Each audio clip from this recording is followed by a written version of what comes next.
آج زبان سے آل رسول کی محبت کا دعویٰ کرنا آسان ہے، پھر دنیا نے دیکھا کہ دنیا اسلام کا شیخ الاسلام والمسلمین ہے، اور اس کی دستار ایک غریب سید زادے کے قدموں میں ہے، اور معافی کا خواستگار ہو رہا ہے کہ اے تاجدار کائنات نے پوچھ لیا کہ میرے ناظرین اس لیے تھا کہ احمد رضا تم اس کے اوپر سواری کرو، میری غیرت کا اے آل رسول کے شہزادے مجھے معاف کر دے۔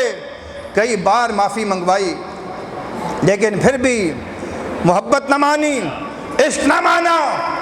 اب اس طرح منا رہے ہیں جس طرح کوئی اپنے محبوب کو مناتا ہے، وہ انداز ہی نرالا ہے، وہ امام سنت کی ادائیں نرالی ہیں، اور عرض کرتے ہیں میری تشفی تب ہوگی، میری تسلی تب ہوگی کہ اب تم اس پالکی میں بیٹھو گے۔ احمد رضا جو ہے پالکی اپنے کاندھوں پہ اٹھائے گا، پھر دنیا نے دیکھا کہ پالکی میں وہ سید زادہ بیٹھا ہے، وہ مزدور بیٹھا ہے، اور وقت کا امام اس پالکی کو اپنے کاندھوں پہ اٹھا رہا ہے۔ حضرات گرامی قدر، اس لیے تو میرے ماں نے فرمایا تیری نسل پاک میں ہے بچہ بچہ نور کا، تو ہے عین نور، تیرا سب گھرانہ نور کا۔ نعرہ تکبیر، نعرہ رسالت، نعرہ تحقیق، نعرہ حیدری، نعرہ غوثیہ، عظمت و شان مصطفیٰ، عظمت و شان امام محمد رضا، تاجدار ختم نبوت۔ گھر میں ایک سید زادے رکھے گئے امور خانہ داری کے لیے، پتہ نہیں تھا سید زادہ ہے۔ جب پتہ چلا تو میرے امام نے فرمایا ان سے کام نہیں لینا، یہ سید زادے ہیں جو خدمت مقرر کیا ہے، انہیں بطور نظر پیش کرنی ہے، ان سے کام نہیں لینا، یہ سرکار کی آل کا شہزادہ ہے۔ میں نے کہا آل رسول کا ادب سیکھنا ہو تو پھر بریلی کے تاجدار سے سیکھو، اب ویسی تمہیں تکلیف ہو تو ہمارے پاس اس کا علاج کوئی نہیں۔ حضرات گرامی قدر، امام اہل سنت مجدد دین و ملت نے وہ کام کیا ہے، رب کعبہ کی قسم، غزالی زمان، رازی دوران، علامہ سید احمد سید صاحب کاظمی سے پوچھو، بڑے بڑے علماء کہتے ہیں کہ آپ کا کون سا کام بیان کیا جائے، ہماری راتیں گزر جائیں، ہماری زندگیاں گزر جائیں، احمد رضا کے کس گوشے کو چھیڑیں، ان کی فقہ، ان کے تقوی پہ بات کریں، ان کے جناب والا کس کمال پہ گفتگو کریں۔ اللہ نے وہ کمال عطا کیا ہے، اپنے تو اپنے اغیار بھی جن کے علم کی داد دیے بغیر نہ رہ سکے، وہ امام احمد رضا کی ذات ہے۔ حضرات گرامی قدر، حرمین شریفین کے علماء جن کی عظمت کے قائل ہیں، آپ کی سواری کے ساتھ علماء دوڑتے آ رہے ہیں، اپنی اسناد پیش کر رہے ہیں کہ مول لگائیں۔ حضرات گرامی قدر، جن کی پیشانی کو دیکھ کے وہاں کے سید زادے کہتے ہیں اس پیشانی میں مجھے اللہ کا نور نظر آ رہا ہے، یہ وہ پیشانی ہے جس میں مجدد وقت کا نور چمک رہا ہے، یہ مجدد وقت کی پیشانی ہے۔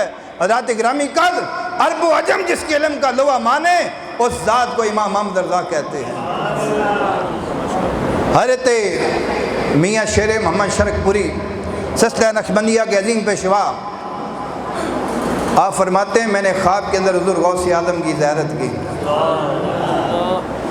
زیارت ہوئی تو میں نے عرض کی حضور اس وقت آپ کا نائب کون ہے؟ بتایا کہ احمد رضا بریلی کا باشندہ ہے۔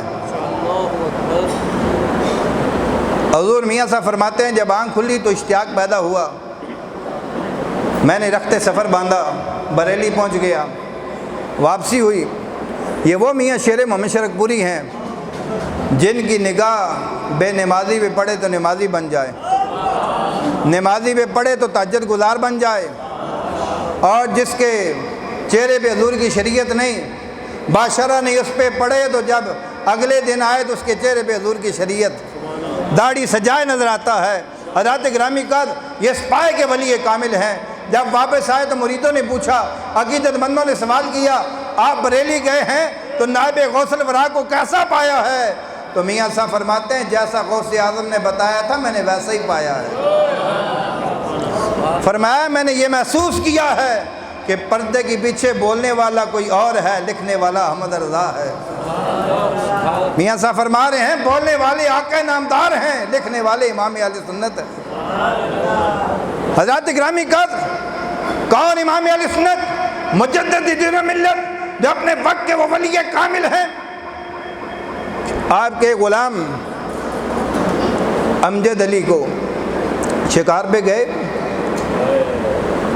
تو نشانہ غلط ہو گیا، غلطی سے ایک شخص کو گولی لگی، وہ فوت ہو گیا۔ اب آپ کے اوپر پرچہ کٹ گیا، سزا ہو گئی، سزائے موت۔ آپ کے غلام آپ کے پاس حاضر ہوئے، حضور آپ کے خادم خاص، آپ کے مرید کو پھانسی ہو گئی ہے، دعا کریں اللہ رہائی عطا فرما دے۔ میرے امام فرماتے ہیں ہم نے اسے رہا کر دیا ہے، ہم نے اسے رہا کر دیا ہے۔ اب جب وہ واپس آئے بتایا، جب امجد علی کو پتہ چلا اب پیر بھی ایسا ہو پھر مرید بھی ایسا ہو۔ مرید کا اعتقاد دیکھو، جب امجد علی نے یہ بات سنی کہ میرے شیخ نے کہہ دیا کہ ہم نے رہا کر دیا، وہ حشاش بشاش، پہلے غم کے اثار تھے، پہلے مغموم تھا، پریشان تھا۔ جب یہ بات سنی کہ میرے شیخ نے فرما دیا ہے تو اب سارا غم دور ہو گیا، حشاش بشاش ہے۔ جو بھی ملنے کے لیے آتا ہے کہتا ہے غم نہ کرو، اس دن میں گھر میں آ کے جو ہے تمہارے ساتھ ملاقات کروں گا۔ پھانسی سے چند دن قبل عزیز و اقربا آئے، ملے، انہوں نے افسوس کا اظہار کیا، انہوں نے کہا پریشان کی ہوتے ہو، میں گھر آ کے تم سے ملاقات کروں گا۔ اب پھانسی والے دن والدہ آئی، اب آخری ملاقات سمجھ گئے، ماں کی ہچکی بند گئی، ماں رو رہی ہے، بیٹا کہہ رہا اماں جان روئے نہیں، گھر جا کے ناشتہ تیار کریں، میں نے گھر آ کے ناشتہ کرنا ہے۔ ایسا اعتقاد۔ اب جب وہ دن آیا، والدہ مل کے چلی گئی۔